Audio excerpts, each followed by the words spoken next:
अगदी एकेरी भाषेत टीका केली आणि बांगड्या वगैरे आम्ही भरल्या नाहीत असं त्यांचं म्हणणं आहे. कितपत योग्य आहे मुख्यमंत्र्यांवर एकेरी भाषेत टीका करणं? महेश लांडगे ज्या कुस्ती परंपरेचा इतिहास सांगतात आणि या महाराष्ट्रातील खऱ्या अर्थाने जनमानसाच्या नजरेमध्ये जे दादा म्हणून आदराचं स्थान आहे, अशा आपल्या गुरुवरती, आपल्या वस्तादावरती बोलतात. कुस्तीचा संस्कार हा आहे की लंगोट लावल्यानंतर आपल्या वस्तादाप्रती कायम नतमस्तक आणि नम्रता असली पाहिजे. परंतु महेश लांडगे यांच्या अंगामध्ये खूप मस्ती आलेली आहे आणि महेश लांडगे जे सांगतात की आम्ही लंगोट लावलेले, तर हे लक्षात घ्या, आम्ही मावळे आहोत. तुम्हाला कुठल्याही मैदानामध्ये आमची तुमच्या बरोबर यायची तयारी आहे. दादा तर खूप वस्तादो के वस्ताद आहे. जो गरजते ना वो बरसते नाही.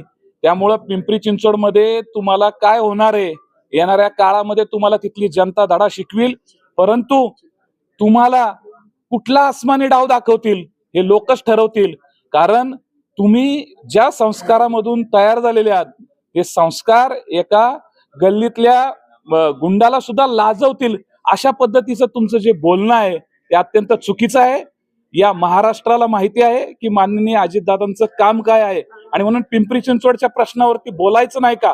तुम्ही केलेल्या तिथल्या झालेल्या पिंपरी चिंचवडच्या भ्रष्टाचाराबद्दल बोलायचं नाही का?